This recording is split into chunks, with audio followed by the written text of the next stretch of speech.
Hello and welcome to another edition of The Family Business. I'm your host, Joe Castiglione Jr., got my co-host, Isaac Stoops, and then we found this guy. He was wandering around. Gentlemen. Well, when you come to the office every day and you bring a dignitary like we are going to, I had to step in. This is the best week of the year. It truly is indeed. Happy Masters Week to all that celebrate, and it should be every one of you. So we thought, hey, why not bring a Oklahoma legend, somebody who has actually played in the Masters, Brad Dalke. Brad, thanks for coming on today. Thanks for having me. It'll be fun. I appreciate it. And yeah, like you said, happy Masters Week. This is the best week of the year by far. 100%. I don't think there's going to be a lot of work done and a lot of corporate America this week. I've already started participating throughout the rest of the week. I know it's just going to go downhill a little bit. So I speak for a lot of people. I think everybody knows the gist, though. I mean, by Wednesday, you're kind of checked out for the rest of the week. I think that everybody kind of knows that. I'm pretty sure that's why they actually give you dual monitors. Right. It's not for higher productivity. 100%. It's so you can have the stream going and then kind of get some emails. Unless you're Brent Venables and you want the media to come out on Friday afternoon to practice, which we appreciate. But at the same time, I mean, come on. Is Oklahoma football anti-Masters? Well, they had been for the longest time because they always had the spring game coinciding with Masters Saturday, which was not a good situation to be put in, having to decide if you're going to go to work, if you're going to go to the bar to the Darty. So we're good. We're good this week. Well, luckily this year they're celebrating a different holiday on the spring game. That's right. That's right. Which another decision has to be made. But that's neither here nor there. You can dual task that one day. So 100%. Participate in both. Brett, let's hit it right off of the top. Just talk about maybe how you were awarded the opportunity to play in the Masters and then kind of your first impressions playing in this prestigious tournament. Yeah, so I got runner-up at the 2016 U.S. Amateur up in Oakland Hills in Detroit, Michigan. So that got me an invitation to the Masters and to the U.S. Open of 2017. And so I got my invitation around Christmas of 2016. So once I got my invitation up to Masters Week, I got 5 full days out at Augusta. Could go there at 7 a.m. and leave at 7 p.m. if I wanted to. And so I took advantage of those. So I got to play Augusta 5 times with no patrons, no crowd. And that was obviously unreal because I didn't even have to play with a member either. So there was a couple times where I was basically like by myself with my caddy out on Augusta and like no one was out there. It was just the most peaceful thing you could ever imagine. And but then obviously Masters Week rolls up and we were actually playing Augusta State's tournament that weekend before.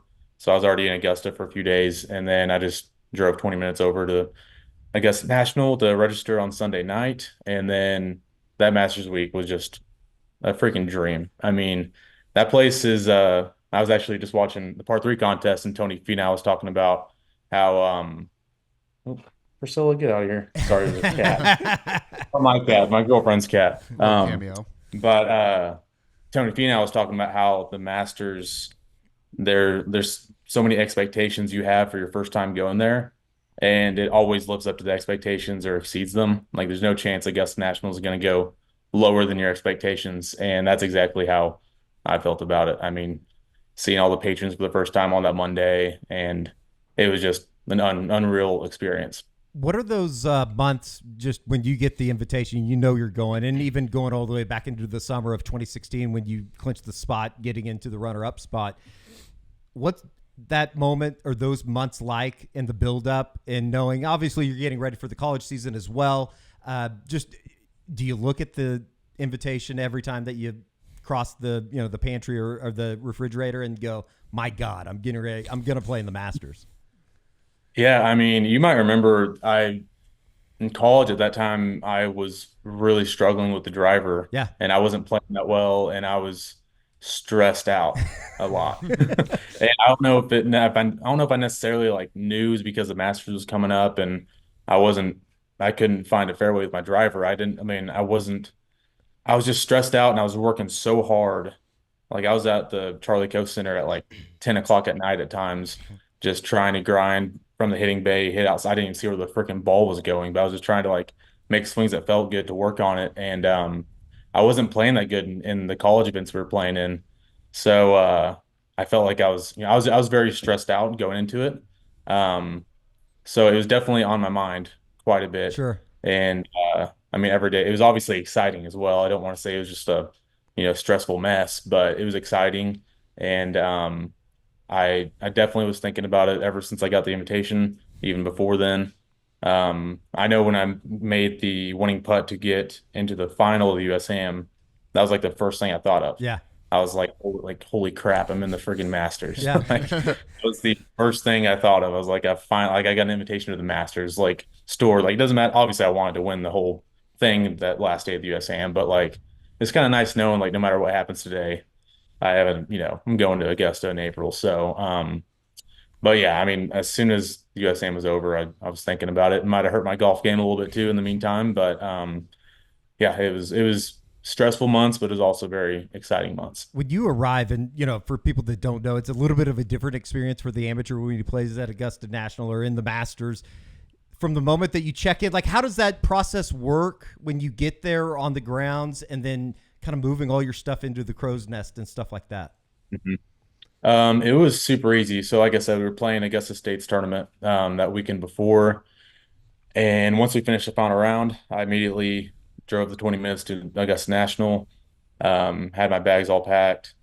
I go in and there's a building like driving to Magnolia Lane, parking lot on the right, and there's a building to the right, even more kind of near the practice range. Yeah. And that's where, so I went inside, I registered, I got my badge, I got a few other things just for the week. Got my Mercedes courtesy car for the Sure. week. Got the That'll keys play. to that, which is nice. I made my tee times for the par three contest, and it was just like a 5-10 minute ordeal of just kind of getting everything. Yeah. Um, and then I'm pretty sure they had people that just grabbed my bags for me and just brought it to the crow's nest. So it was all ready once I went up to the crow's nest. It was all sitting there ready That's for me. insane. So super easy. Yeah. Only took 10-15 minutes. I think I mean, they've got everything pretty dialed in there. So, Sure. um, Oh, I mean, yeah, there was no stress once you got there. It was all just kind of, you show up, you don't have to worry about it too much. So, going to the bathroom as a patron at Augusta is like the coolest experience. Seriously, like ever. Like, there's people like literally cleaning the bathrooms as you're in there, like in and out of the stall. It's insane. It's perfect. It's absolutely perfect. It is though, like it's a very small fraternity of amateurs that get to stay in the crow's nest. What's that experience like just overnight when the cameras aren't on and you guys are basically the only people on the property at that time?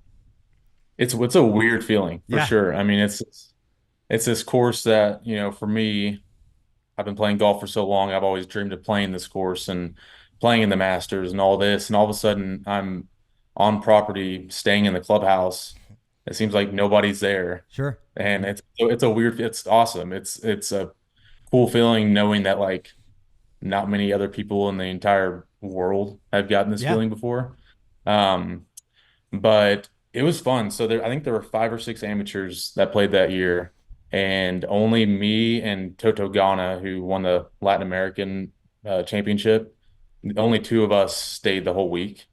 So I mean, I was like, of course I'm going to stay in the crow's nest all week. Yeah. Like, let me turn my Take Yeah, advantage strip of that on for her. sure. um, and I was like, of course I'm going to stay there the whole week. The other guys, so Monday night is the amateur dinner, and everyone stayed that night. And I don't know if you've seen crow's nest pictures, like it's small quarters. Yeah. So Small there were beds, 6 of small us staying in showers. Saw it there. all. Yeah, it was, and a couple of the guys were snoring, and it was not much sleep that night with all of us staying there. So I was glad it was just me and Toto staying there the whole week. But yeah, I mean that place is so cool. I mean, like I'd walk downstairs every morning, go get breakfast, and there was no menu. You just ordered whatever you wanted. And they're like, we can make literally whatever. That's amazing. So that was just a little walk away from my room. Um, yeah, I mean that place is just it's so cool up there, so quaint. There's so many cool pictures hanging up everywhere.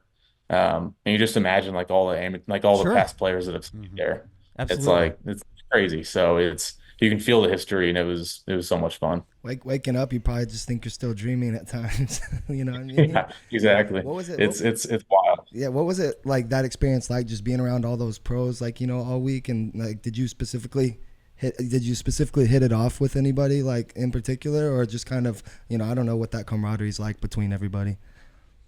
Yeah, so I knew a few of the guys already, like Spieth I'd played with before, Jason Day. Let's see. There was a couple like Ricky Fowler I'd met before, but so a guy like Bubba Watson, he played college golf at Georgia with Ryan Hible, who was our coach at OU, and he still is obviously. So Coach Hible set me up with him, and Bubba was awesome. Like I played practice rounds with him on Monday and Tuesday, and so he was really cool. But yeah, I got to know some of the guys a little better. Justin Rose, I ate lunch with him for like an hour one day. He was super nice. I think, I mean, obviously all these guys have great golf games. I mean, you watch them play on TV, you watch them play in person, you're like, holy crap. I mean, these guys are really good. But I think one of the cool things is like being inside the ropes with them and playing golf with them is like 95% of the guys out there are so nice. I mean, you can't really tell that on TV just because they're doing their job. They're focused on that. They're not really trying to entertain people or, be super nice, whatever. But once you kind of get to know them a little bit more personally, it's like, wow, your perspective on some of the guys changes a lot. Like Sergio Garcia, he kind of has people think of him as being kind of a, what and all Yeah. that. And you talk to him in real life and he's a super nice guy. He's just fiery on the golf course. And, I think in comparison to be like Baker Mayfield, like, but Sure.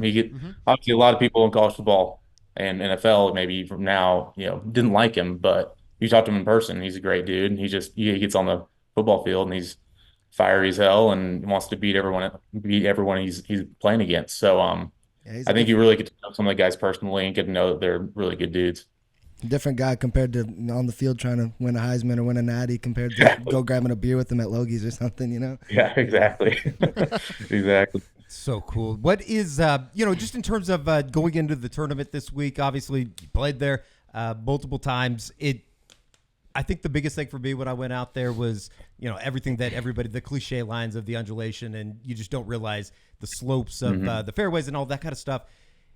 How much tougher is it just in terms of being a really good golfer yourself that it's just such a different game and the second approach shots into the greens as opposed to maybe what people see on television? Yeah, I think it's a very target-oriented course Sure. on getting your ball in the right spots. And like for instance, a normal PGA Tour event, if you want to hit a drive down the left side to get in a good angle to the pin or whatever, you can usually miss it like maybe left rough or right side of the fairway, and it's like, it's fine, it's whatever.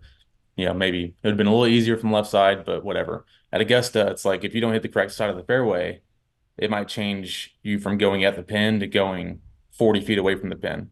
And all of a sudden, that's a good birdie chance possibly to a just two putt par, get out of there. And then your second shot, there's so many sections on the greens, so many runoffs that if you miss your second shot line by 6 feet, it could change from a birdie to a bogey in a blink of an eye. Sure. So it's like you can go shoot like on a nice day with no wind, you can go shoot really low and it can seem almost easy if you're playing well. But if you're just like a little off, just a little bit off with your driver, a little off with your approach shots, and then if you don't have the speed of the greens down, because they're some of the toughest greens to putt on, I mean, it's just like little things that can change your score from a 67 to a 75. Sure. And that's what I think a lot of people don't see. I mean, people are used to watching PGA Tour events where guys can miss a little bit, have some leeway room on some shots, and they'll be fine. Augusta, you got to be every single hole. You got to be hitting your lines, hitting your yardages. And then if you do mess up, you got to be able to live putt from 60 feet because you're going to have a lot of 60 footers up and over hills and ridges. And it's just a lot. There's so much strategy, so much more strategy that goes on in playing Augusta and thinking on each shot than there is on any other course. It's amazing. Between all of that, you're balancing all the emotions and the strategy and worrying about your shot the whole end. After you started your first round on that Thursday, was there any pressure or did you kind of just exhale at that point? You're like, all right, I got to play golf now just because of all that lead up. I mean, we talked about it off air that the par 3 competition was actually canceled that year due to weather. So you had an extra day, to kind of think about things. So was there even more of a build up to that Thursday first round? And then after that first hole, did you kind of breathe out a little bit, or was it just the same for the rest of the 17 holes? Yeah, it was. So I got off to a bad start Thursday. So the first tee shot, I don't even remember hardly. Like getting on the first tee box, hitting my first tee shot. I remember I hit three wood because I just wanted to get the ball in play on the planet on the first tee shot, and I was going to swing hard as I could because I just didn't feel like there's any need to swing easy because I was going to be shaking so much. So I was like, just swing hard as you can. I hit the best three wood of my life, like 325 yards down the middle. But then I bogeyed with an 8 iron in my hand. So bogeyed that hole. Number two, I three putted for par. Number three, I bogeyed. Don't remember how. Number four, I doubled. So it was very nerve-wracking, and I was just waiting for that. Like I made par on two, but it was a three putt, so it kind of felt like a bogey. I was waiting for like that first just solid par, like a fairway green two putt par, just to kind of get settled in, and I didn't get that until number five. And then I made par on five and kind of settled in. I think I shot one over from then on out or two over or something like that. So I was very nervous, and I think I finally, once I made that par on five, I was able to go like, all right, you're four over through five. Let's take a deep breath. You're just playing golf. Let's get this going. Let's just hit some good shots out there. And I played pretty well from then on out in that round. But it's tough. I mean, you have so much adrenaline. You're kind of guessing on your yardages early on. It's like I normally hit an 8 iron 175, but this one could go 185, 190 just because of adrenaline. And it's definitely kind of a guessing game when you're out there and you're that amped up. But it took me, yeah, I'd say three or four holes to really get settled in. You've already kind of played on some of the biggest stages. Like you won a national championship here at OU. So kind of switching gears, what was that like? How close was that team? You know what I mean? Do you guys still keep in touch? I don't know Coach Hible personally, but I know that it seems like you guys have a pretty tight knit group.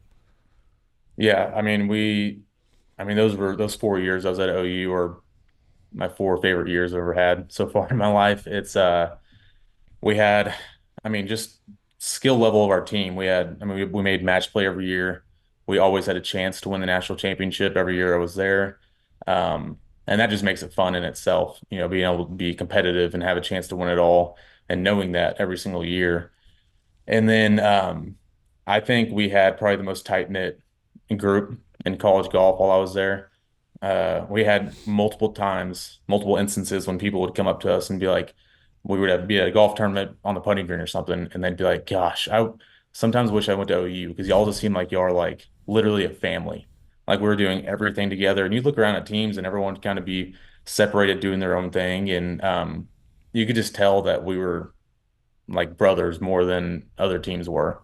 And that made it so much fun because like I still talk to Quade every day, Quade Cummins, Blaine Hale, Thomas Johnson, all those guys I still talk to a lot, and those are going to be my best friends for life, and they were just, on the golf team with me for 4 years, and it's like that brotherhood that just won't ever leave. So I think Coach Hibble does a good job on that part on recruiting guys that are obviously really good golfers, but he also wants guys who can, be a part of a team, can add to the team chemistry, and guys that are just likable and are fun to be around. Because with golf, we travel so much. If you start getting guys in there that you don't want to be around or you don't like that much, it's a lot of time on the road that it just makes it a lot more fun if you actually like the guy sitting next to you. So It's pretty obvious what Coach Hible has done with the Oklahoma golf program here over X many years that he's been in Norman. What is the X factor with Coach Hible to build Oklahoma into what was a good program into one of the elite programs in the country here over the last decade or so? I think it helps a lot that just first off, he's a really good player in Sure. itself. Like he was a two or three time All-American at Georgia, I think. Number one junior golfer in the world at one point. He is a heck of a player. If it weren't for injuries, he might have been playing on the PGA Tour for a long time. So I think when he's recruiting, he knows what to look for in guys. He knows and he's a very gritty player too. He has that great mental game that can turn a bad round to a decent round or a decent round into a great round. And I think he can see that in guys. And I think he also brings a football coach mentality to golf a little bit. Obviously, you're not going to go full football to a bunch of golfers not out there, doing Oklahoma drills on the putting green, but I bet he you guys brings did a that couple kind times. It wouldn't shock me between you, Quade, Blaine, and Thomas. yeah, If you the guys did a Burley couple boys. times. Yeah, the Burley Who boys. knows? We might have done that a few times. I don't know. But no, he brings that competitive fire and that we probably competed the most out of any team in the nation when it comes to we qualified all the time. We're always competing for spots. We never really had we did some, but we never really had like just practices where we went out there and did a team practice or something. There was always something on the line, and I think that showed us like even for me when I was playing well, maybe I was playing one or two, like my spot was never safe. Like I couldn't just get lackadaisical and know that, oh, it's fine, I'm gonna be playing the rest of the spring, don't worry about it. Like we were constantly competing, and I knew that if I don't have a good week of practice, a good week of qualifying, like I could be sitting out next tournament. And I think that really just puts even for the best players, it keeps a target on your back, and you know that you have to keep working hard and grinding to keep getting better and better, so you don't start missing tournaments. Um, but I think he just puts a good competitive sense into us.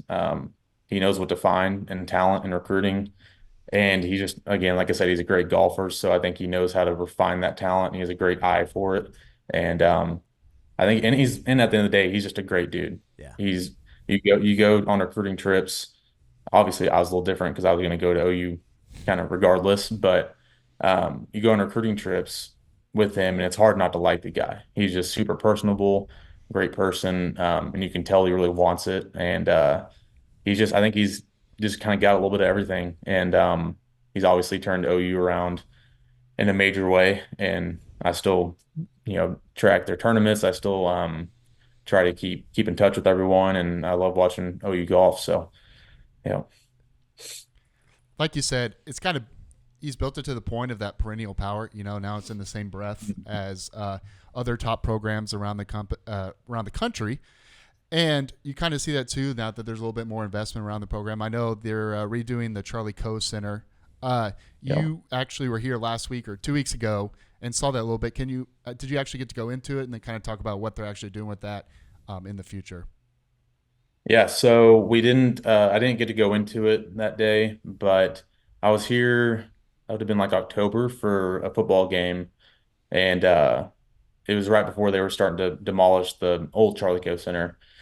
And Coach Hible was kind of explaining to me what they're going to do with it. And I mean, they're making like a state of the art putting green that can move around, like has slopes on it, so you can work on right to lefters, left to righters. You can work on your green reading. They're gonna have like two or three state of the art like hitting bays that have video and TrackMan and all that stuff, where you can like see how far your ball went, um, and it's gonna be, from what I've heard and what Coach Hibble has told me, it's gonna be unreal. So that's gonna be kind of the from what I've known, the co-center where it was now is going to be like the offices, I think, and then the other building will be kind of like the game, like the actual practice, like the putting green bays. Maybe locker rooms will be in there, but I saw some of the plans for it, and it looks like it's going to be, I mean, state of the art, just like probably the best facility in college golf. So and then you add that on top of what we already have, the Ransom course, which was built while I was playing at OU, and then Jimmy Austin is a great course. So it's, I mean, I think we're probably going to have the best. If it's not the best, it's top two or three golf facilities in the country, which is probably crazy to think about, considering where OU was in golf 20 years ago. Sure. Mm-hmm. Uh, it's crazy to think how much it's grown, how much um, the program has just developed and under Coach Hibbles' watch. I mean, he has done so much for that team and that program. So, uh, yeah, I love seeing it. I wish I had that building whenever I was there, but I'm sure a lot of guys wish they had the ransom while they were there. So I got some of it though. But it's fun to see the progress that they're making. It's really cool. And, I think here over the last, probably the last decade, and it might have even really started right before you got into school, and OU was just how big the college game has become, how much eyeballs are on the college game. And I know a lot of it goes into the junior golf circuit and stuff like that, but getting the Golf Channel just to televise the national championship, stuff like that, that's been really cool to see from afar. And I can't imagine participating and being in kind of the limelight like you were. Yeah, no, I mean, that's another thing I got very lucky in is, if I'd been in school 5 years earlier, national championship and all that wouldn't even been on TV, wouldn't Sure. have had that experience. But college golf has grown a ton. I think it all started with Golf Channel televising the national championship. I think that was like 2012 or 2013 was the first year. And but also I think people have realized like how good college golfers are. I mean, like Sam Bennett last year Sure. being in the Masters, Yeah. and he's what, a sophomore, junior at A&M, and it's like you have. I mean, I don't want to say so many college guys, but you have a few each year that seem to like Matt Wolf whenever he was at OSU was just dominant, and Echo recently. Sam Bennett doing that at the Masters, and it's like you have some of those guys that you can watch on TV now that you just know that they're going to be on the PGA Tour in like a year or two. It's And it's insane. kind of, I think people are starting to realize how good the game is and just in college golf. And yeah, I think it's becoming more fun to watch. Plus, I think the match play in the national Sure. championship makes it more fun to watch as well, especially for just casual viewers. Um, so I think they're doing it right. I think it's only going to get bigger and bigger, and maybe at some point down the road they'll start televising the regionals and all that. And I think that'd be a lot of fun. I feel like we've been hearing about Ludwig Bear for like 7 years, and it's been because he's Yeah. been out in Lubbock for so long. It's awesome, and I think that that kind of leads into the next just conversation in terms of what you're doing now. There is an appetite for golf. There's an appetite for the content that is involved with it. What are you doing with Good now? It seems like that thing is just off and rolling. Yeah. It's yeah, it's been so much fun. I got connected with them last February. So I was living in Edmond, playing at Oak National, um, still doing pro golf, and I was up there. I just went out for a random day just to practice and play like I normally did. And they went out there and they went up for a little weekend trip to film. And Luke Kwan was a part of their group at that time, and he I went up to say hi to him just because I hadn't seen Kwan in a while because I played with him 1 year at OU. He was a senior when I was a freshman. And all of a sudden, Garrett Clark, kind of the head guy of Good, he just talks to me. He's like, "Hey, do you want to come play in this video with us?" I was like, "Sure, why not?" Might as well make the day a little more fun. Yeah, just I was just gonna go practice and do whatever. But played with them. They liked me a lot. Played with them again the next day, and they liked me still. And ended up doing sponsorship at the start. So I was still doing pro golf through the summer pretty much. And if I didn't do anything of it, it'd been 3.5 years of not really doing much. Um, Finances were kind of running low. I was like, all right, I'm gonna give myself through the summer. If nothing happens, I'll have to figure something out. So they sponsored me. Didn't really get anything going in pro golf, and for those next 3 or 4 months, and I talked to them. I was like, hey, do you think there's anything like full term, like we could do long term or like just full on me going with good, or is there any openings? Like, something I started doing the labs channel, which is kind of like the instruction channel. And so they were open to it. And it's kind of become more just full time. Like I'm a part of the group now.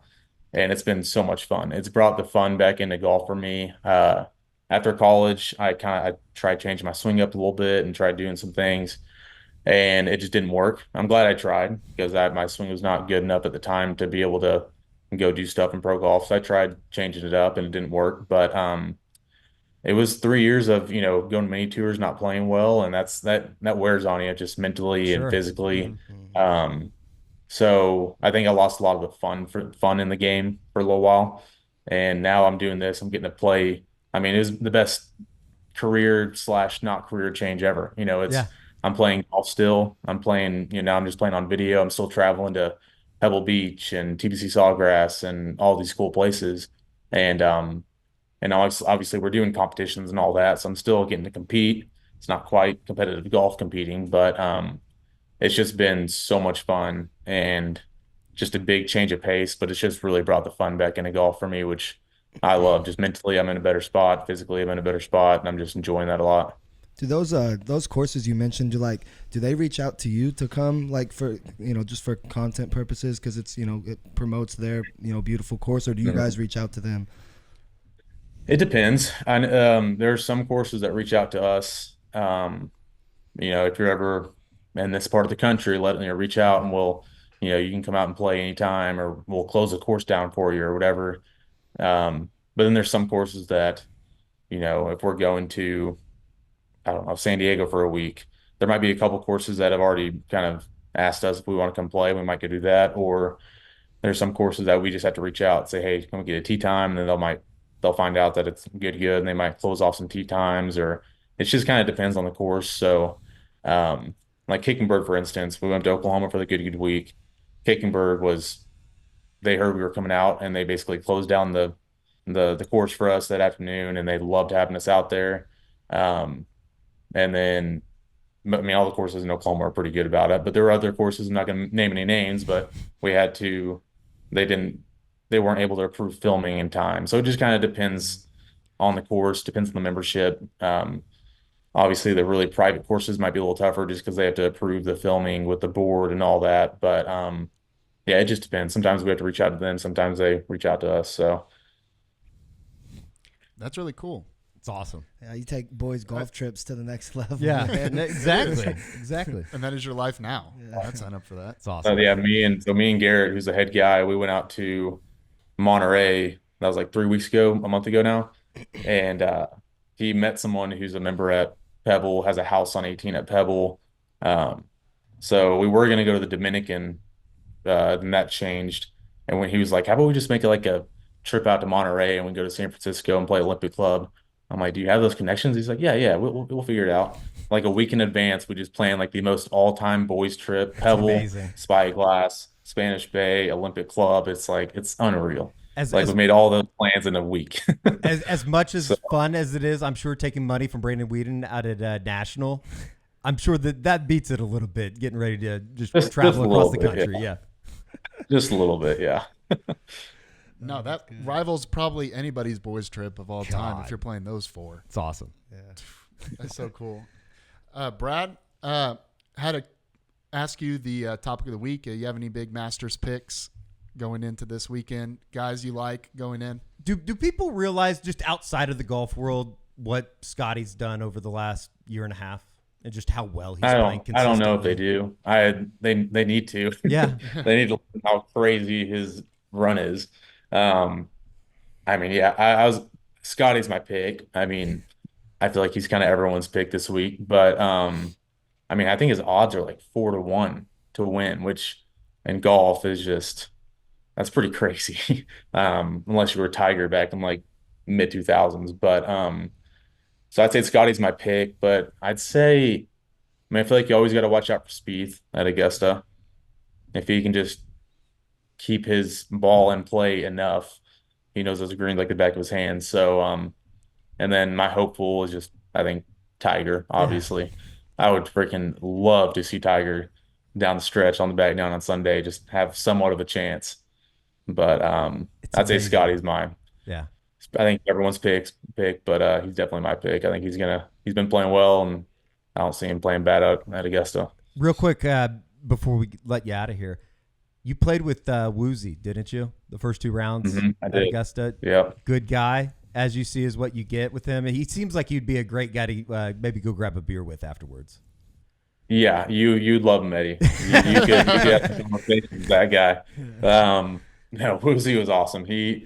I'll never forget Thursday, first round. We're walking from the putting green to the first tee. It's like a 20-yard walk. Sure. And he was already like, I mean, he has a little hunchback. He was hunchback, huffing and puffing like he just finished 18 holes. I'm like, damn, this is gonna be a long day for him. Yeah. But yeah, he was awesome. He was just the nicest guy. Didn't say too much, but sure. If you talked to him, he'd obviously have a conversation. He was super nice. I got really lucky with that group with Woozy and James Hahn. James Hahn's known as one of the nicest guys on tour. So I got really lucky with a group that could make me feel really comfortable out there those 2 days. So, yeah, Woozy's the man. He's so good. He definitely needs someone to have a beer with. That's awesome. That's really funny. Well, everybody appreciates you coming on today, especially special week. It's great to hear from a Sooner legend, Sooner born, Sooner bred, and just kind of seeing your journey throughout golf. So we appreciate you coming on today. I appreciate you having me. It was fun. Happy Masters Week. Absolutely. Like y'all were talking about, I'm gonna be glued on my couch the next 4 days. So good. can't wait for it. As you It's should. the best 4 days of the year. Oh, how can so our viewers know if they're not familiar with good content? What's the best way to watch your content? So good is just good golf on YouTube. Just look up good golf. We have 1.5 million subscribers, so it's gotten really big. And for my personal stuff, I have my own channel, which is just Brad Dalke. Look it up on YouTube. I'm at like 50,000 subscribers right now, so a little over. So we're making progress. But yeah, good golf is where you'll see the main group, and yeah, we post about 2 to 3 times a week. And yeah, it's good stuff. It's fun. It's good sleeping videos too. Just watching golf as well. And it can work in all different. You can watch it at work while you're sleeping, whatever. So it's good stuff though. You step back down to the minor leagues today with us. I don't think we're at don't know if we're at 1.5 million quite yet. But We're tracking though, right? Yeah. Tracking the right direction. Trajectory. Yeah. Speaking of that, Love that. make sure you are liking, comment, and subscribing on the Sooner Very Scoop good, channel. Joe. Very good. Really good. Make sure it helps us, helps you put out more content. So we'll catch you next week for another episode of The Family Business. And remember to keep it in the family.